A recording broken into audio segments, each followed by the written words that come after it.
A report from the National Energy Assistance Directors Association finds this winter home heating costs could go up by 17%. We have not paid a single heating bill in 4 years, not one. And when we tell people why, they think we are lying. We did not invent new technology, we did not spend a fortune, we built our walls out of dirt. And it works better than any heating system money can buy. There are ways to lower those costs and get assistance if you can't pay your bill. I walk you through the steps to save and where to get help. The construction industry has known this for decades. They made sure you never found out. 10,000 years of proof buried under paperwork, lobbying, and building codes written by the people who sell you everything this replaces. What they hid from you is infuriating. There is a building in New Mexico that has been continuously occupied for over 1,000 years. The walls are 2 feet thick. They were made from river clay, sand, and straw. In today's money, the raw materials cost around $300. The people who live there today maintain it the same way it was built, with nothing but the same clay. No specialist contractors, no imported materials, no machinery. Just earth and hands, and the knowledge of what to do with both.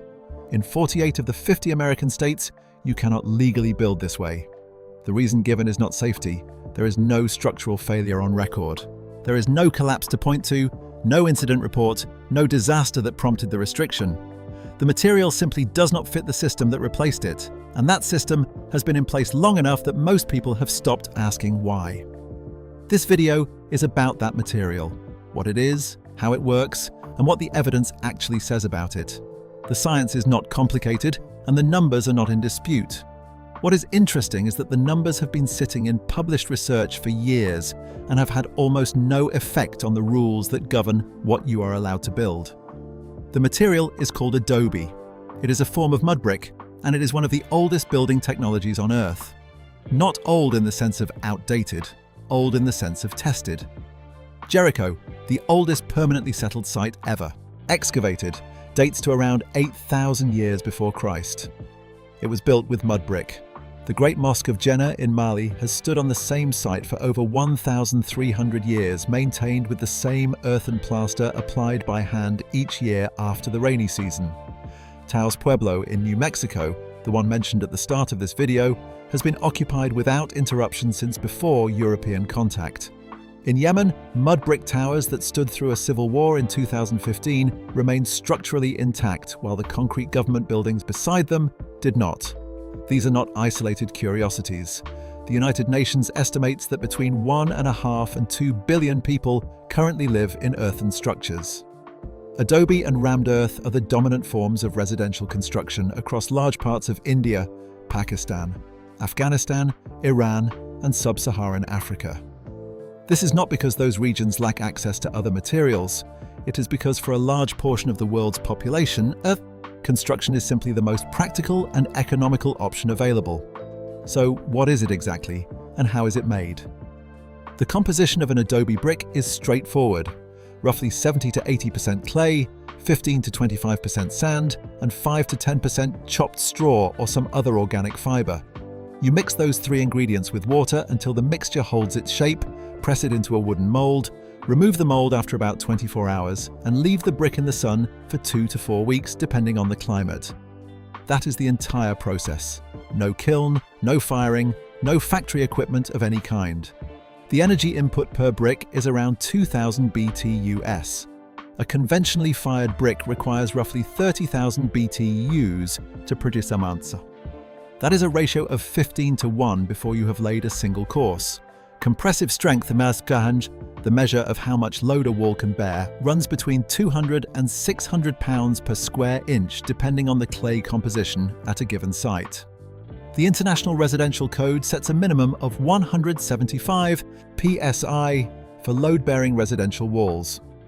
Adobe, at most natural clay sites and without any modification, exceeds that threshold. What that means in practical terms is that the soil under a typical plot of land in a clay-rich region may already meet the structural requirements for a load-bearing wall. The raw ingredient of a house is, in many cases, sitting directly beneath the building site. Cost per brick, if you are sourcing clay from your own property, comes out at roughly 3 cents.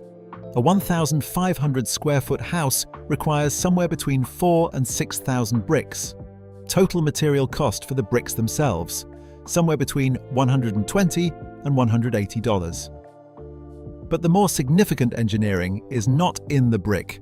It is what happens once those bricks are stacked into a wall of meaningful thickness. An adobe wall built to standard residential dimensions, 18 to 24 inches thick, creates what engineers refer to as thermal lag. This is the delay between when heat reaches the outside surface of the wall and when it works its way through to the inside. For an adobe wall at that thickness, that delay is between 8 and 12 hours. In a desert climate, that delay does something remarkable. When outside temperatures peak in the early afternoon, say around 2 p.m., the wall begins absorbing that heat. The clay is dense and heat moves through it slowly. By midnight, when the outside temperature may have dropped by 40 or 50 degrees Fahrenheit, the wall begins releasing the stored heat into the interior of the house. It warms the living space through the coldest hours of the night, and the process runs entirely on physics. No furnace, no electricity, no mechanical system of any kind. The cycle reverses in the morning.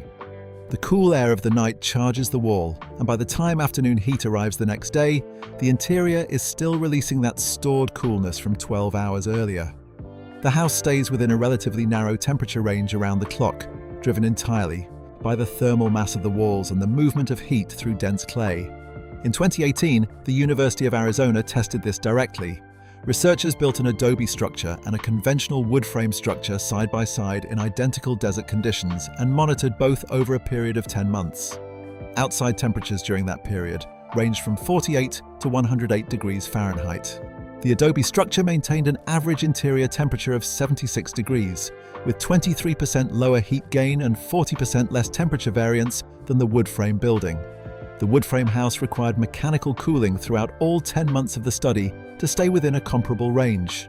The adobe structure required mechanical cooling for none of those months. 0 months. That study was published in the journal Energy and Buildings, peer-reviewed and cited 47 times in academic literature since its publication. There is a third property that tends to get less attention than thermal performance, but which has significant practical consequences. Adobe walls breathe. Moisture moves through the material as vapor without condensing inside the wall structure. Modern insulated frame construction, by contrast, creates enclosed cavities between layers of material, layers that were not designed to allow moisture to pass through. The result is that moisture accumulates in those cavities over time. The U.S. Environmental Protection Agency estimates that 45% of American homes have mold problems, and the large majority of those problems originate in exactly those enclosed wall cavities. Adobe does not have a cavity. The wall is a single solid mass of compressed earth. It has no interior void where moisture can collect, and the material itself has a demonstrated lifespan measured in centuries, rather than the 40 to 70 years typical of modern timber frame construction.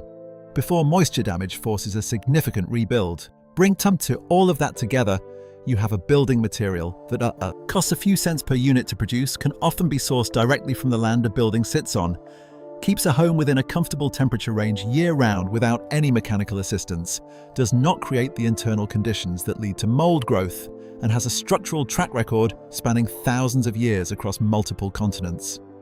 A peer-reviewed study from 2018 confirmed under controlled conditions that an adobe structure required 0 months of mechanical cooling compared to continuous cooling for a wood frame building in the same environment. The testing standards for earthen wall construction were formalized by the American Society for Testing and Materials in 2010 and reaffirmed in 2016. The material exceeds the International Residential Code's minimum compressive strength requirements at most natural clay sites without modification. All of that is on the record. And yet in 48 states building one of these structures without steel reinforcement and Portland, cement additions that multiply the construction cost by 3 to 5 times and reduce the thermal performance that makes the material worth using in the first place, is not permitted under standard building code. Why that is the case and who specifically shaped the rules that made it so is a separate story. But it starts with understanding that the decision was not based on the evidence. The evidence, as it turns out, points in a different direction entirely. For most of human history, the question of what to build a house from was answered by whatever was immediately available. In regions with forests, people built with timber. In regions with stone, they built with stone. And in the vast stretches of the world where neither was easy to come by, but the ground beneath your feet was dense with clay, they built with earth. This was not a compromise. It was the logical conclusion of basic economics. The material was free, the process required no specialist equipment, and the results, as thousands of years of standing structures demonstrate, were durable enough to outlast almost anything built since. The shift away from adobe in the United States did not happen because someone developed a better material. It happened because the economics of construction changed, and then because a series of administrative decisions, none of which were put to a public vote, made the old economics impossible to return to. The first significant disruption came in the 1880s with the expansion of the railroad network into the American Southwest.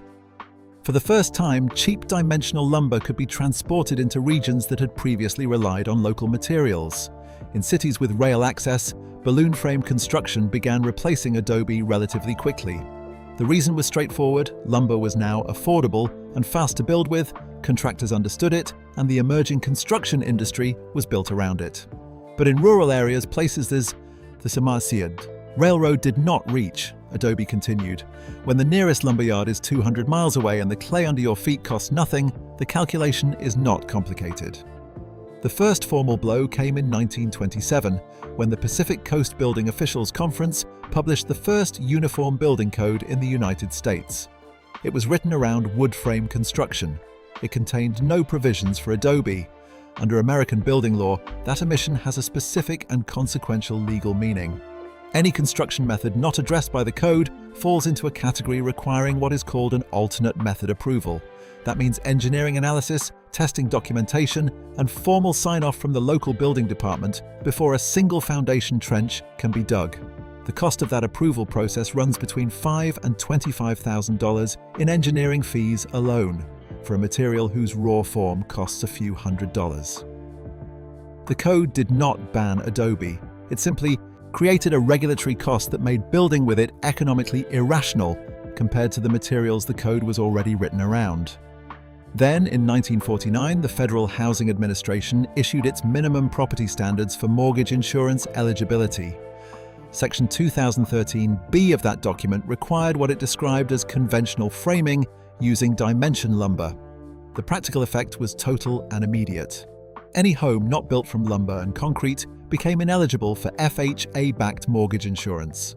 Without that insurance, no bank would issue a mortgage. Without a mortgage, the overwhelming majority of American families could not finance a home build, regardless of how low the material costs were. The price of the materials became irrelevant. The financing system had been closed off. No congressional vote determined this outcome. No public debate preceded it. FHA staff drafted the requirement in consultation with the housing industry, and it entered administrative law without public scrutiny. A single internal decision made by an agency in consultation with the industries that stood to benefit from it effectively removed owner-built, low-cost housing from the American mainstream. Not through legislation, not through evidence of structural failure, but through a financing rule that most people affected by it never knew existed. What came next in 1970 might have appeared on paper to be a correction. The Uniform Building Code added an explicit chapter covering adobe construction for the first time. Chapter 24A. Adobe was finally acknowledged. In practice, however, the chapter was structured in a way that eliminated the material's core advantage. The new requirements mandated steel reinforcing bars every 24 inches, both vertically and horizontally, which meant drilling through every single brick in the wall. All adobe had to be stabilized with Portland cement at 3 to 5% by weight. Concrete bond beams were required at every floor level. For a cementate, material whose entire value lies in the fact that it can be produced from dirt at almost zero cost. These mandated additions multiplied the total construction cost by 3 to 5 times.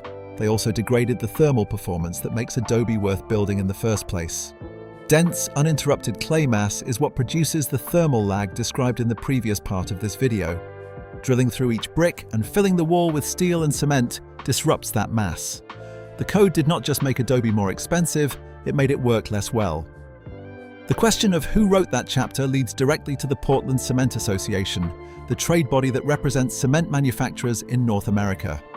Its members include some of the largest building materials companies in the United States, with a combined domestic revenue in the range of $18 billion a year. The PCA has maintained a continuous lobbying presence in building code proceedings since at least 1940, pushing for requirements that mandate Portland cement use in foundations, bond beams, mortar joints, and exterior coatings. The requirement that every adobe wall in America must contain Portland cement was drafted by the PCA. That is documented in the public legislative record, not an inference or an allegation. The National Association of Home Builders, which represents around 150,000 member companies and is the largest residential construction trade association in the country, has opposed attempts to create simplified code pathways for natural building methods at both state and federal level for decades. The stated rationale is consumer protection. The practical dimension is more specific. Adobe construction does not require a licensed contractor. A homeowner with access to clay-rich soil, a wooden mold, and several weeks of time can build a structurally sound home without hiring anyone. That is not a theoretical possibility. It is what has been happening in parts of New Mexico and Texas for generations. An industry whose business model depends on being hired for residential construction has an obvious structural interest in ensuring that the code makes self-build in low-cost materials as difficult as possible. The system that resulted is layered in a way that makes any single point of reform insufficient. The code omits or burdens the material, which triggers the alternate method approval process and its associated costs. The approval process mandates additions that destroy the cost and performance advantages. The mortgage system will not finance structures built without those mandated additions.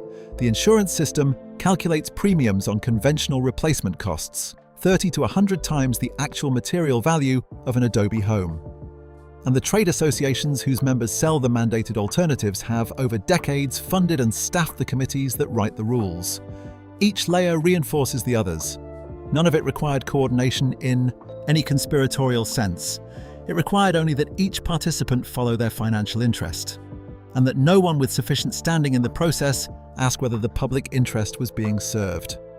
Into this system, in 1945, walked an Egyptian engineer named Hassan Fathi. He was a graduate of Cairo University's School of Engineering and spent the bulk of his professional life trying to make the case that the global housing crisis was not an engineering problem. The materials and the methods already existed. What existed equally was an economic structure that had no use for them.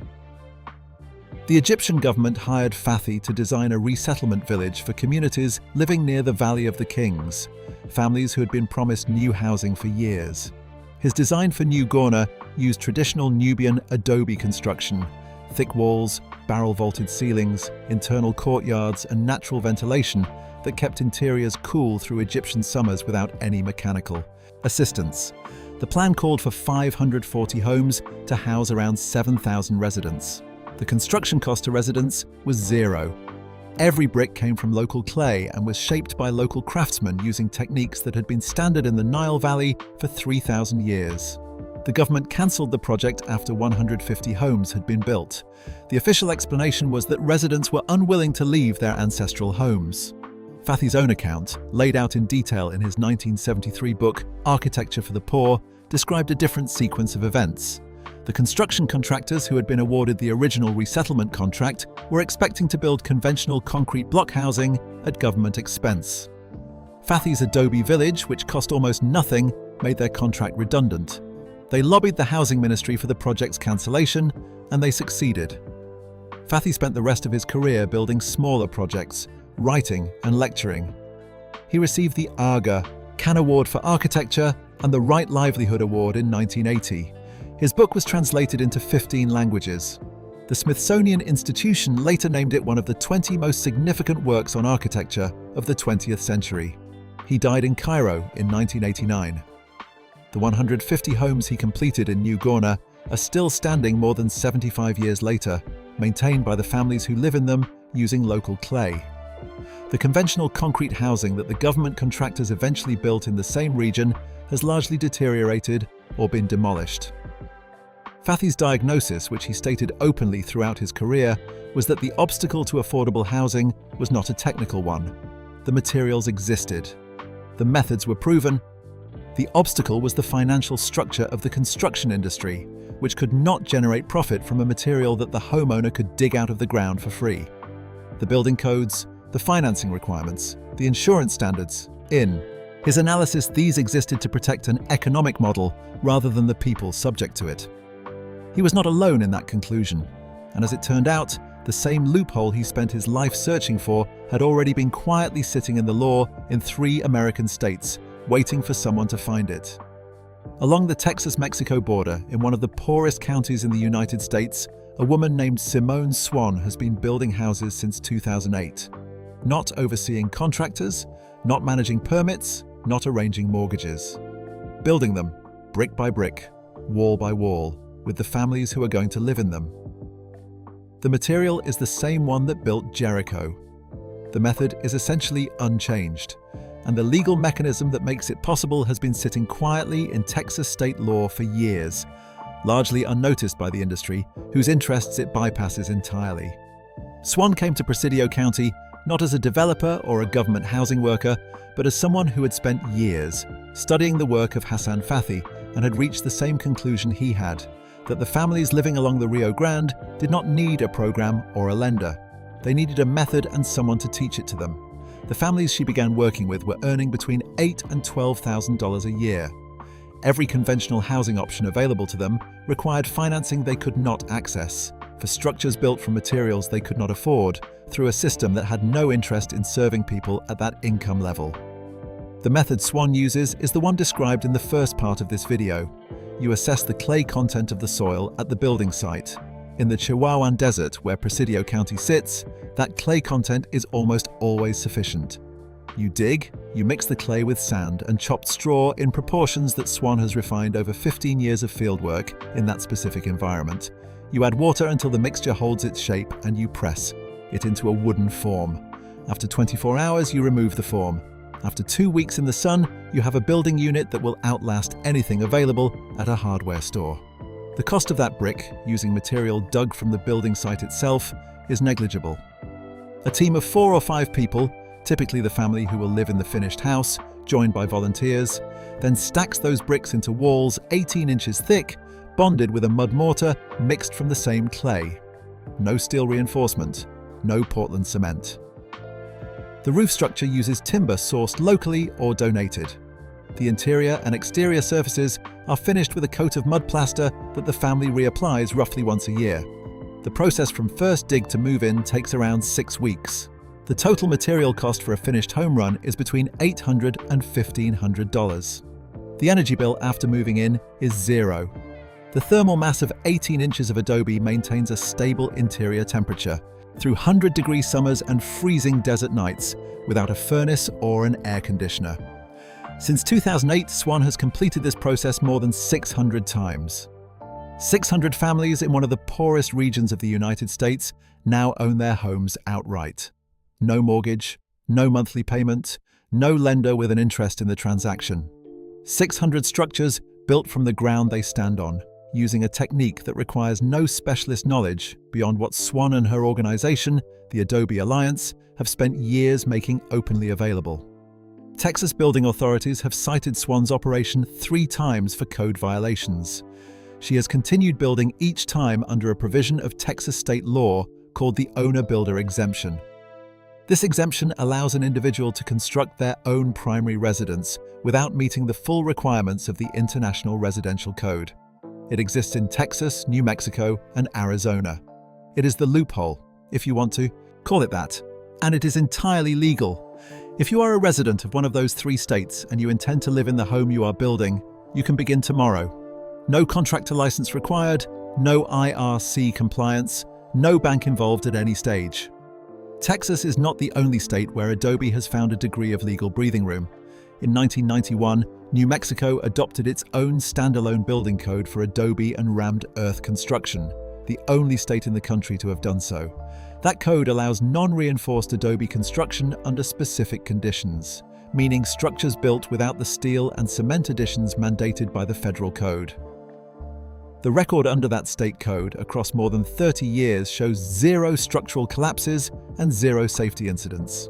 No failures, no injuries, no evidence of any kind that the federal requirements it departs from are necessary for public safety. That 3-decade record in a seismic zone with no steel reinforcement and no Portland cement has not prompted a single other state to follow New Mexico's lead. The International Code Council has not incorporated its findings into any national update. The testing standards that would allow that to change already exist. The American Society for Testing and Materials, the same body that certifies concrete wall systems used across the country, published a formal standard for earthen wall construction in 2010 and reaffirmed it in 2016. Most building officials in the 48 states that do not allow traditional adobe construction have never encountered it. The standard exists. The data exists. The political will to act on either has not materialized at the national level. There are signs of movement, though slow ones. In 2021, the International Residential Code approved Appendix U, a formal code pathway for cob construction, which is adobe's closest monolithic equivalent. A solid earthen wall built from a similar mixture of clay, sand, and straw, shaped by hand, rather than molded into individual bricks. Oregon, California, and Washington have adopted that appendix. In 2024, the IRC added Appendix BA, covering hempcrete, another natural building material with similar thermal properties. The code apparatus is incrementally acknowledging a category of construction it spent decades ignoring. But for adobe brick specifically, no IRC chapter exists, and no state outside New Mexico permits it without the additions that eliminate its structural and economic advantages. The broader picture is worth holding in mind. The United Nations estimates that between 1.5 and 2 billion people currently live in earthen structures. In large parts of Asia, the Middle East, and sub-Saharan Africa, adobe and rammed earth remain the standard form of residential construction. This is not a legacy of poverty or lack of access to alternatives. In many of these regions, concrete blocks are available and used. Earth construction persists because it performs, well, costs almost nothing and can be carried out by the people who need housing without relying on a supply chain, a financing system, or an industry that needs to profit from the transaction. In the United States, somewhere between 5,000 and 10,000 adobe structures go up every year, the large majority of them under owner-builder exemptions in the 3 states where that provision exists. There are an estimated 50,000 people actively engaged in natural building practice in the country. When one of them, a builder named Nader Khalili, testified before the California Building Standards Commission, he reduced the argument to 3 sentences. "You are not regulating safety," he said. "You are regulating profit. And the people who cannot afford your profit are living in tents." That is a blunt summary of a situation that the data supports. A peer-reviewed study demonstrated that an adobe structure required 0 months of mechanical cooling against a wood frame building that required it continuously in identical conditions over 10 months. Formal testing standards for earthen walls have been published and reaffirmed by the same body that certifies conventional construction. A state code permitting non-reinforced adobe has operated without a single structural failure for over 30 years. None of that evidence has moved the national code. What has shaped the national code, as the public record shows, is the sustained involvement of trade associations representing industries that sell the materials adobe makes unnecessary. The families in Presidio County who built their homes through the Adobe Alliance are not waiting for the code to change. They own their homes. They have no energy bills. They are not dependent on a contractor, a lender, or a supply chain. They built from the ground they stand on using knowledge that every major civilization in human history arrived at independently, and that a century of regulatory decisions worked systematically to displace. The material is not gone. The knowledge is not gone. The legal pathway in 3 states is sitting in the law right now. And in the rest of the country, the code is moving, slowly, incrementally, but in a direction that the building industry spent decades preventing. The people pushing it in that direction are not waiting for permission, and given the record of how permission has historically been granted in this space, that is probably the correct approach. Your grandfather could have built a house for $300. The material is still under your feet. The only thing that ever stood between a family and a home that will outlast everything on their street was a building code written by the people who profit from selling what that family does not need.